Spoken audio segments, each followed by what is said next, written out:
తల్లిని చంపి ఇంట్లో పూడ్చి ప్రియుడితో కలిసి కూతురి ఘాతుకం, ఆపై సోదరుని తప్పుదారి పట్టించి ప్రియుడితో వివాహం. ఇక అంజు ఇషిక ప్రేమ మత్తులో ఓ కూతురు ఏకంగా తల్లినే హతమార్చింది. అందుకు ప్రియుడి సాయం తీసుకున్నది. ప్రేమించిన అబ్బాయితో కలిసి ఉండేందుకు తల్లి అడ్డుపడుతుందని భావించిన కూతురు ముందస్తుగా ప్లాన్ చేసి హత్య చేసినట్టు తెలిసింది. అనంతరం డెడ్ బాడీని తమ ఇంట్లోనే ప్రియుడి సాయంతో గొయ్యి తీసి పాతిపెట్టింది. ఆపై తన ప్రియుడిని పెళ్లాడినట్టు తెలిసింది అంటూ మనం చూస్తూ ఉన్నామండి. ఎంత దారుణమైన విషయం ఇది, చాలా దారుణమైన విషయం ఇది. సో ప్రియుడితో ఉండడానికట ఇక తల్లిని చంపిందట. తల్లిని చంపడం కాదు, ఇక తల్లిని చంపడమే కాదు, మన ఇంట్లోనే గొయ్యి తీసి ఇంట్లోనే పూడ్చి పెట్టుకుందాడు. ఇక ఇంట్లోనే బొంద పెట్టుకోరట. ఇక సో ఇవాళ ప్రియుని పెళ్ళాడింది. ఇక మా మా అమ్మ మిస్ అయిందని చెప్పి ఒక మిస్సింగ్ కంప్లైంట్ అట. సో ఎంత దారుణమైన విషయం అంటే 5వ పేజీ నెంబర్ ఎక్కడ ఇది జరిగిందో చూద్దామండి. నిజంగా చాలా దారుణంగా ఇవి తల్లిని చంపుతూ ఉన్నారు, కన్న పిల్లల్ని చంపుకుంటా ఉన్నారు, భర్తలను చంపుకుంటా ఉన్నారు. ఎంత దారుణమైన విషయం ఇది. ప్రతిరోజు వార్తలు, అసలు ప్రతిరోజు వస్తూనే ఉన్నాయి ఇలాంటి వార్తలు.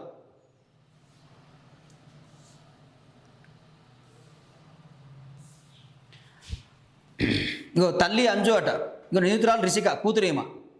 సో ఈమె తల్లిని చంపేసింది. ప్రియుడితో కలిసి కూతురి ఘాతుకం, ప్రియుడితో కలిసి కూతురు కన్నతల్లిని హత్య చేసిన ఘటన కలకలం రేపింది. Malkajgiri DCP Sridhar, Jawaharnagar ACP Chakrapani, circle inspector Saidulu వివరాలు వెల్లడించారు. కౌకూర్ భరత్ నగర్కు ప్రాంతానికి చెందిన అంజు 40 సంవత్సరాలు, 2 కుమార్తెలు కాగా పెద్ద కుమార్తెకు వివాహమైంది.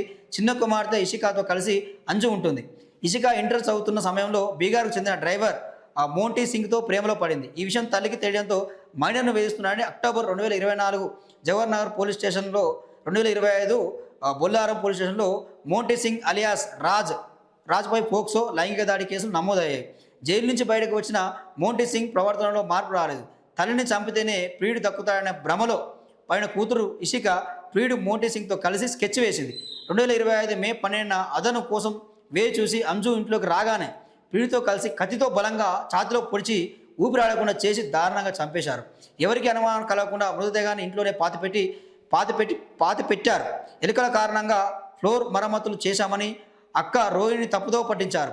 నేలు గడుస్తున్న తల్లి ఇంటికి రాకపోవడంతో పెద్ద కూతురుకు అనుమానం వచ్చి 2025 అక్టోబర్ 15న జవహర్నగర్ పోలీసులకు ఫిర్యాదు చేసింది. ఇటీవల ఇషికా ప్రియుడు కుమార్ సింగ్తో కలిసి యాదగిరిగుట్టలో పెళ్లి చేసుకుంది. ఇషికాకు 2 నెలల క్రితం కుమారుడు జన్మించారు.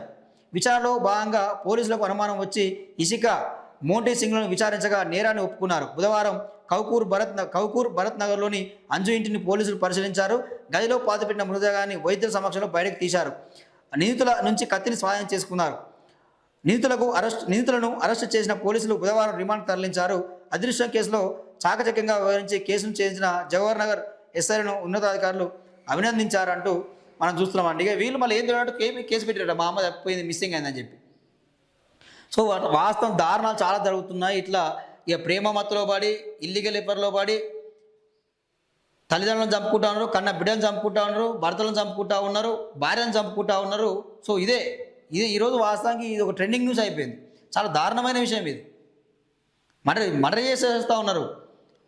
తల్లి లేదు, భర్త లేడు, బిడ్డ లేదు, అక్క లేదు, చెల్లి లేదు, తమ్ముడు లేదు, ఆస్తుల గొడవలు, ఒకటే పరిష్కారం చంపుకోవడం. కోర్టు ఉంది, పోలీస్ స్టేషన్లు ఉన్నాయి, ఇది మాత్రం ఆలోచన వస్తలేదు. సో కఠినమైన చట్టాలు వచ్చినప్పుడే ఇలాంటివి తగ్గే అవకాశం ఉంటుంది.